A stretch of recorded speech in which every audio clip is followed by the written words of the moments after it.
Special thanks to Chairman Pavliotis for inviting me to the Kalinowski Forum and for your strong defense of human rights in Belarus and elsewhere, including your defense of political prisoners in Cuba and work to end religious persecution by the Chinese Communist Party. You know, my most memorable trip to Lithuania, Mr. Chairman, was 30 years ago in February of 1991 when some of my colleagues and I met with a very brave President Landsbergis in Vilnius a few weeks after Russian soldiers murdered 17 people at the TV tower.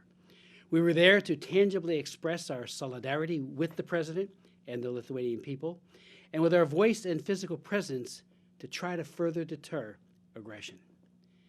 Today, Lithuania and the United States are extraordinarily close friends and allies, and together we pray to God that the great people of Belarus will soon realize their dream of living in a democracy with their fundamental human rights protected.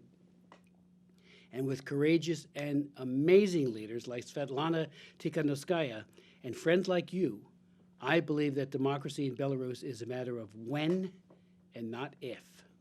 You know, no one in the world except China's genocidal Xi Jinping, who was the first to congratulate Lukashenko on August 10th, or Russia's Putin or Venezuela's Maduro, think that the egregiously flawed and corrupt August election had any credibility whatsoever. The irrepressible spirit of freedom stirred among the people of Belarus when the result was announced on August 9th, declaring Alexander Lukashenko the winner over Svetlana. The people said, "Enough is enough," and took to the streets with incredible resolve and clarity of purpose.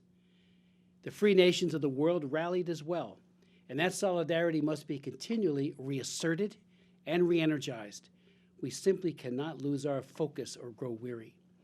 It's worth remembering that when it came to holding Lukashenko to account in the past, the problem was the international community was strong at first, and then that fervor began to dissipate and business as usual began to reemerge. Today, Lukashenko is counting on that happening again. You and I won't let that happen. Last November, the House of Representatives passed legislation that I authored, the Belarus Democracy, Human Rights, and Sovereignty Act of 2020.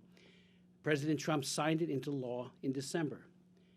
The new law updates the Belarus Democracy and Human Rights Acts of 2004, 2006, and 2011 that I also authored, and renews the personal economic sanctions and visa bans that can and must be imposed on an expanded list of bad actors in the Belarusian government, and this is new, the Russian individuals who are complicit in the Lukashenko crackdown. Among its many provisions, the law calls for new elections. It recognizes the Coordination Council as a legitimate institution to participate in the dialogue on a peaceful transition of power. It calls for the release of all political prisoners. It supports the aspirations of the people of Belarus to exercise their religious freedom. It authorizes financial assistance as well to promote democracy and civil society in Belarus. It requires a U.S. strategy to promote broadcasting internet freedom and access to information. It requires a report on the personal assets of Alexander Lukashenko. We know he has acquired wealth. We need to know how much it is, and the people of his country who have been repressed for so long by him need to know what a kleptocrat he has been. The new law gives much-needed support to the Belarusian media and IT sector. It unequivocally states that it is the policy of the United States to, quote, not recognize any incorporation of Belarus into a union state with Russia, something that Kalinowski, who resisted Russian supremacy in the late 19th century, would have liked and defended.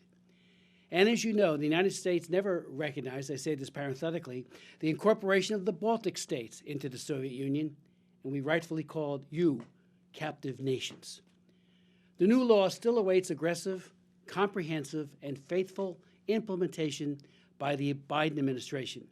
But it was encouraging recently to see that both Trump and President Biden sanctioned at least some individuals and entities responsible for the repression.